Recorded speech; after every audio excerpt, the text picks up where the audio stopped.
Don King spent 5 decades promoting boxing's biggest fights, generating billions in revenue while building one of the sport's greatest fortunes. Yet, despite the money that flowed through his promotions, estimates of his personal wealth tell a very different story, and the paper trail explains why. Let's start with the figure that gets thrown around the most. Across 2 decades of research, financial trackers keep landing on the same rough number for Don King's net worth, somewhere between $150 and $170 million.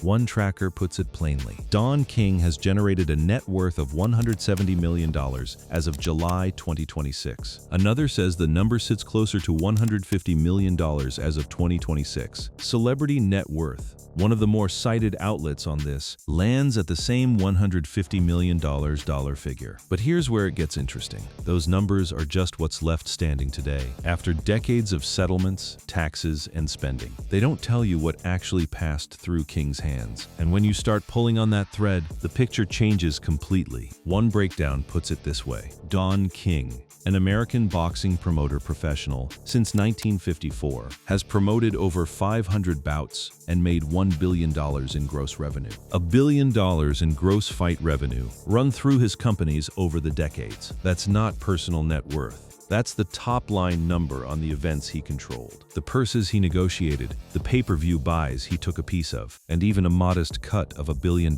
in gross revenue puts King in a different financial universe than the "he's just a rich old boxing guy" framing usually allows for. Look at individual events. In 1996 alone, under King's banner, 3 fights made $31 million in ticket sales, totaling $168 million in gross revenue. That's one calendar year. 3 fight cards. Skip ahead to 2003, and the top 3 fights that year brought in $13 million in ticket sales, with an overall gross of $66 million. These aren't isolated jackpots. This was the baseline for how King's operation ran, year after year, decade after decade. Then there's Tyson Holyfield in 1997, the infamous one, the ear-biting fight everyone remembers for the wrong reason. That single fight grossed $110 million. One night, one fight, over $100 million in revenue with King's fingerprints all over the promotional deal. Add up King's entire relationship with Mike Tyson specifically, and the estimates get even bigger.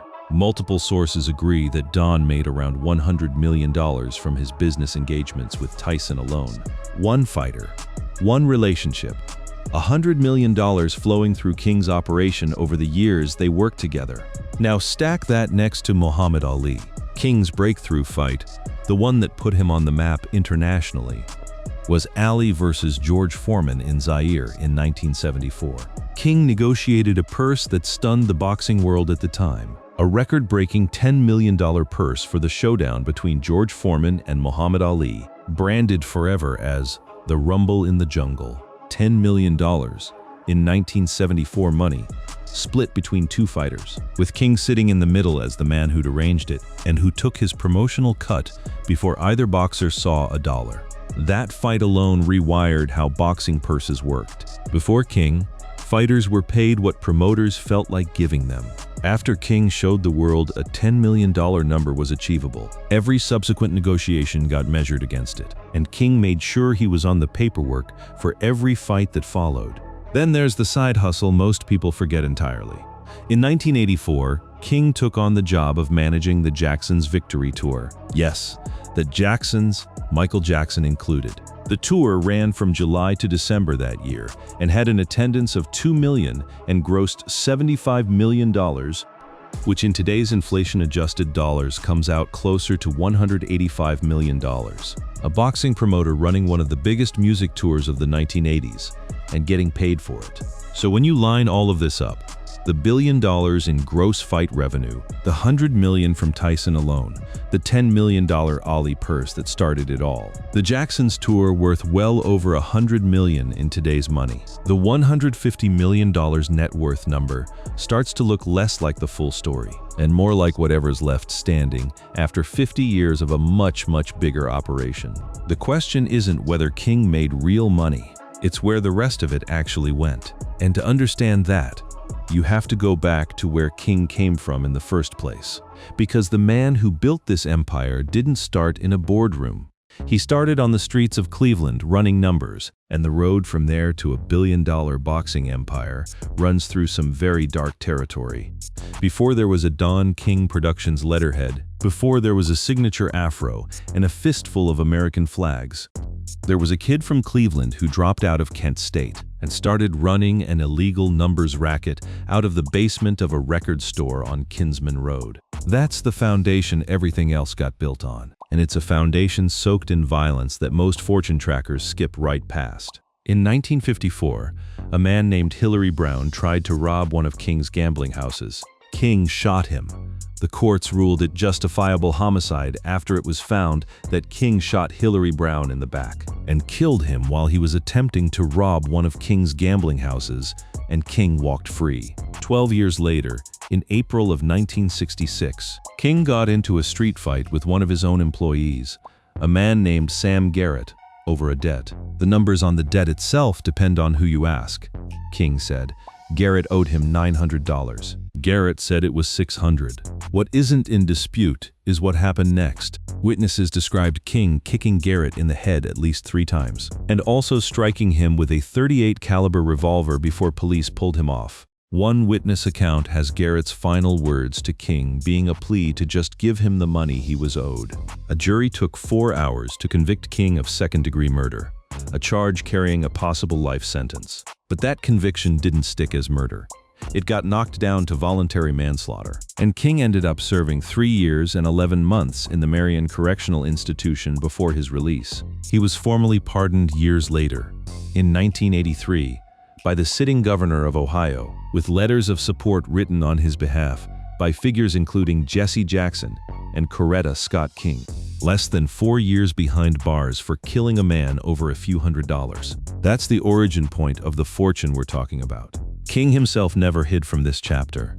He leaned into it, in that signature way of his, turning even prison into part of his myth. He'd later describe his time inside not as time lost, but as time invested, framing his years reading philosophy and literature behind bars as the training ground for the vocabulary and stage presence that would define him for the next 5 decades. Whatever you make of that reframing, it's true that the version of Don King who walked out of Marion Correctional was already in some sense assembling the persona that would make him boxing's most recognizable face. Once out, King didn't waste time.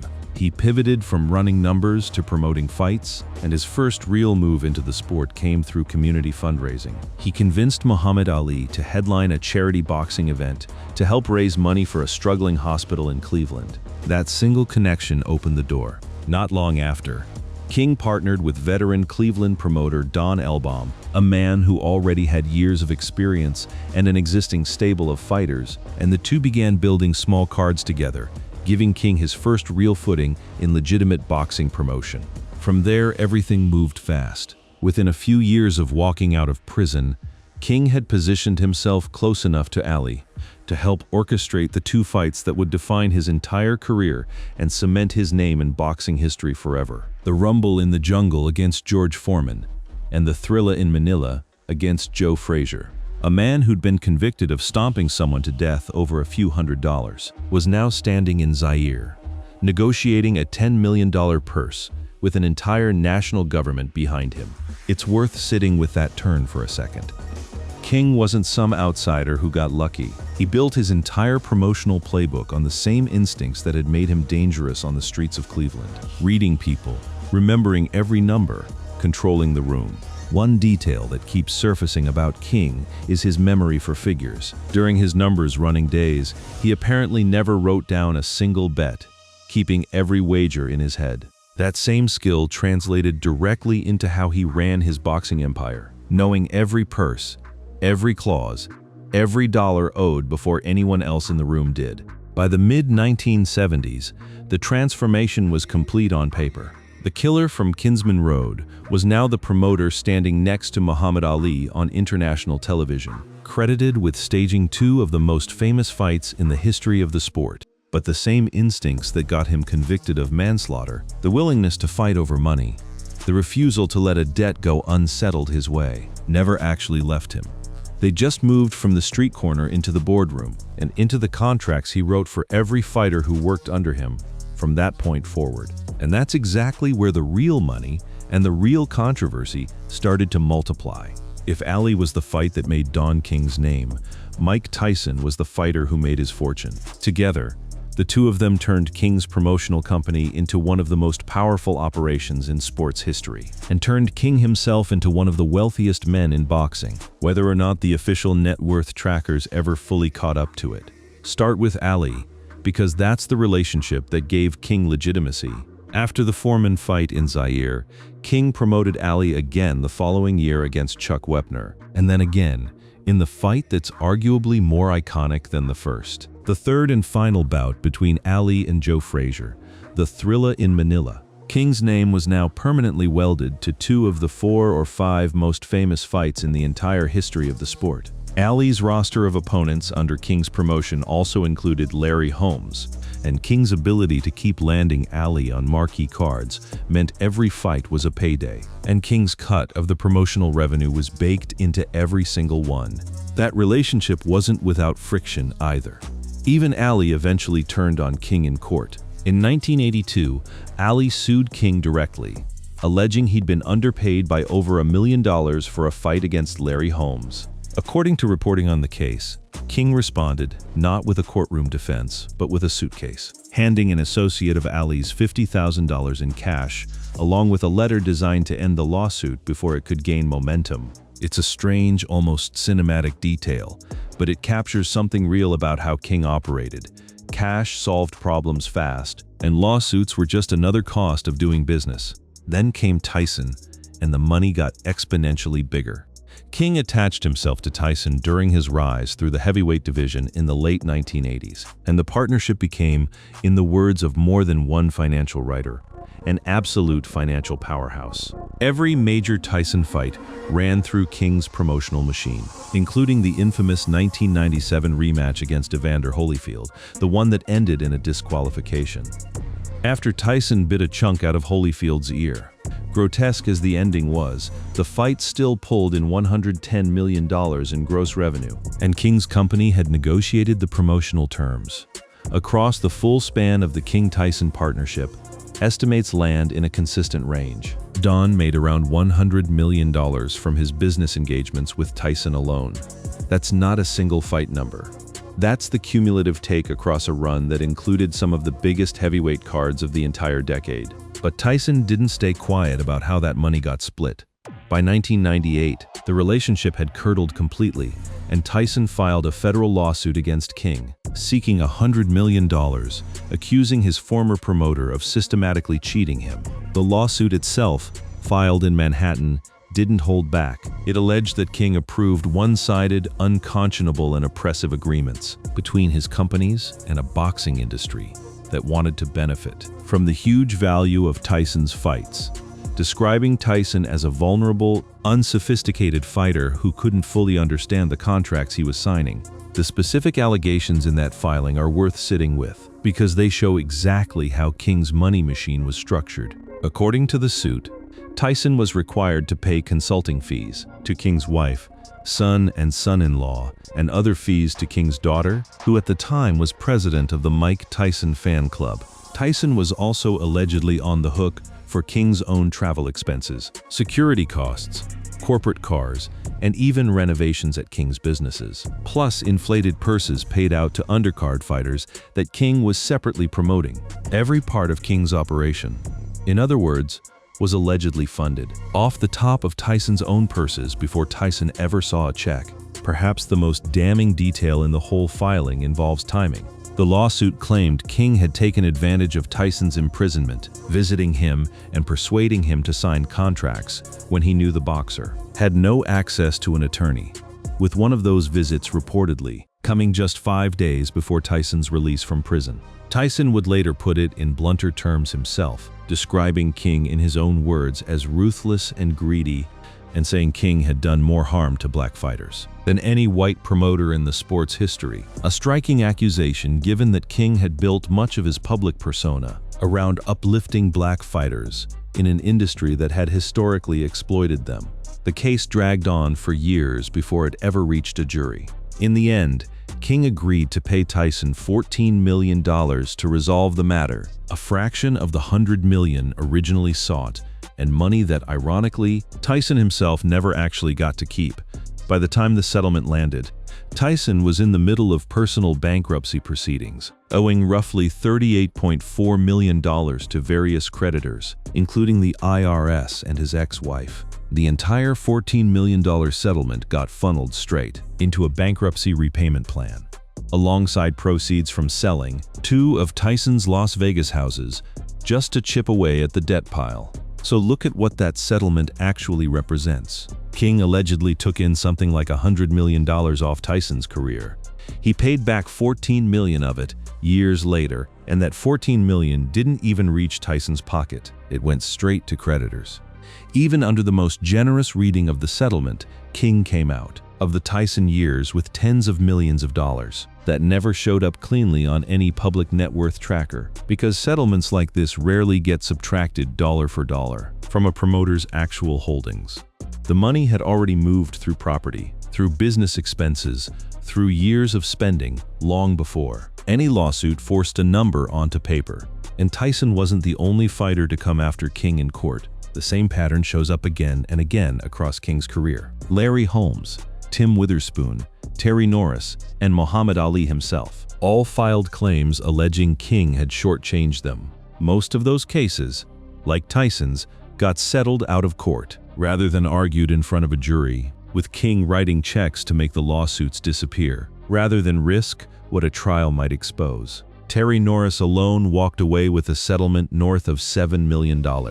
Each of those settlements chips away at the "how rich is King" really question. In the same direction, they confirm that huge sums of money were moving through his hands, even if the final personal balance sheet never fully reflected it.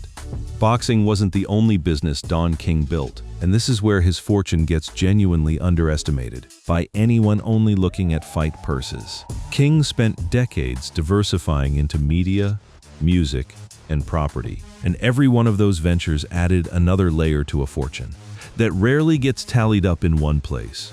Start with newspapers. In 1998, King purchased the Cleveland-based weekly paper, the Call and Post, eventually becoming its publisher by 2011. It's an unusual acquisition for a boxing promoter, but it fits the pattern of a man who understood media influence long before most sports figures thought about owning outlets rather than just appearing in them. Owning a newspaper in his hometown gave King a permanent platform in the city where his entire story began, from numbers runner to convicted killer to publisher, all in the same zip code. Then there's music. King's fingerprints show up in some surprising corners of the entertainment industry, starting with his role managing the Jacksons' Victory Tour back in 1984, a 6-month run that pulled in an attendance of 2 million people and grossed $75 million, a figure that balloons to roughly $185 million once you adjust for inflation. That's a boxing promoter running point on one of the defining pop tours of the decade, at the peak of Michael Jackson's fame, and taking a cut for doing it. King didn't stop there. In the 1990s, he founded his own record label, Heavy Metal Records, which at various points had acts like LL Cool J and Public Enemy connected to it. Another business line, entirely separate from boxing, generating its own separate revenue stream that almost never gets factored into King's public net worth conversation. Real estate is the other quiet pillar. King built up property holdings across multiple states over the decades, homes and land in both Ohio and Florida, with additional mentions of a mansion in Las Vegas and property in Cleveland and Miami. One tracker specifically notes he acquired a Florida mansion and sold it for a profit, and he's also been linked to a Las Vegas property in various profiles. Real estate like this doesn't show up as boxing income on any ledger, but it's still King's money, sitting in bricks and land rather than a bank account, appreciating quietly while the public argument about his net worth kept circling the same 150 million figure. And then there's the legal side of King's finances. Not just the money he paid out in settlements, but the money he tried to claw back through the courts himself. In the early 2000s, King filed a defamation suit against ESPN over a SportsCentury segment seeking $2.5 billion in damages, claiming the network had falsely portrayed him as a con artist and a thug. That's not a man protecting a modest nest egg. That's a man who believed his name and image were worth billions, and who was willing to go to court to defend that valuation. More recently, King has continued to find himself in courtrooms tied to enormous dollar figures. As recently as the mid-2020s, King and his production company were named in a civil suit filed in the Southern District of New York with the plaintiffs, a rival promotional outfit, and its CEO, seeking $3 billion in damages over a collapsed plan to stage a 50th anniversary sequel to The Rumble in the Jungle in Africa. According to the complaint, King had encouraged the project forward, complete with ambitions, to bring in musical acts like John Legend and Alicia Keys, only to allegedly step back and disavow his own involvement. Once the planning reached its final stages, the attorney representing the plaintiffs called it confounding when you look at how many people were working on this, and lamented that the world would likely never get to see that 50th anniversary rematch staged on African soil, the way it had been for the original fight in 1974.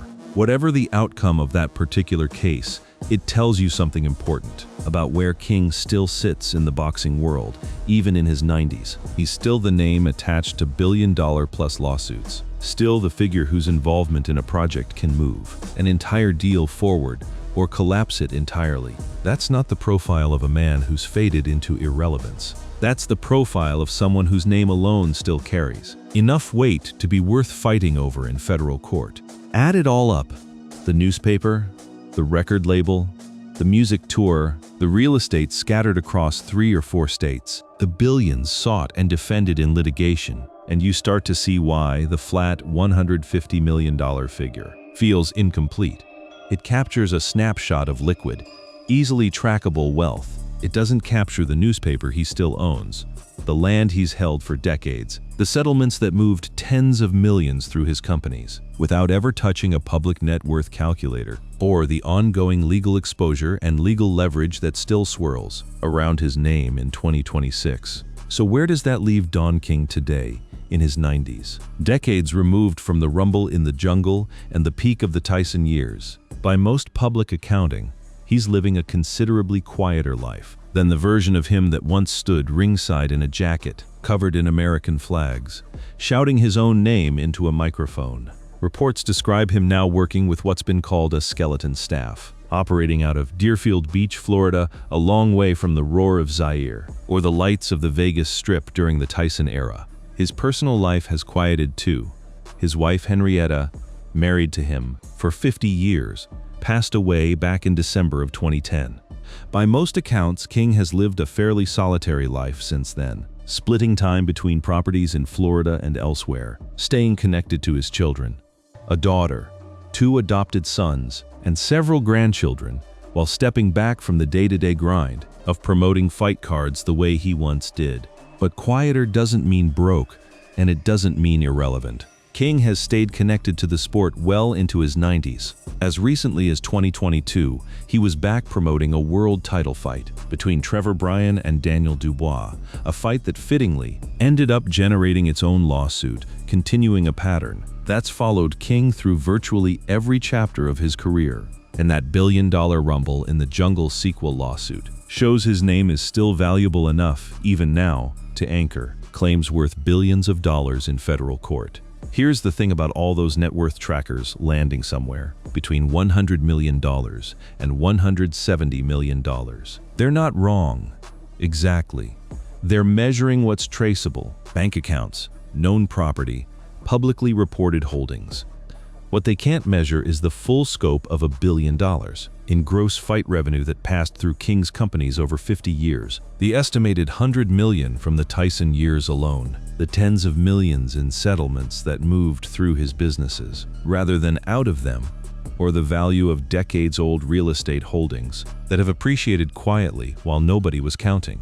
One financial breakdown put it about as honestly as anyone has, pointing out that boxing promotion deals are rarely transparent, with royalties stacking, off-the-books cash flow, and private ownership stakes that make any single number close to meaningless as a full picture. That's really the story here. Don King's fortune was never built to be easy to measure. It was built fight by fight, purse by purse, deal by deal, through a career that started with a man convicted of killing someone over a few $100s and ended with that same man negotiating $10 million purses with national governments, managing a Jackson family world tour, owning a newspaper, founding a record label, and still, deep into his 90s, being named in billion-dollar lawsuits over fights that haven't even happened yet. The number on paper says $150 million, give or take. The money that actually passed through his hands over 50 years in boxing says something far bigger. And somewhere between those two figures is the real answer to just how rich Don King actually is. Richer, by almost any honest reading of the last half-century of boxing, than most people ever gave him credit for.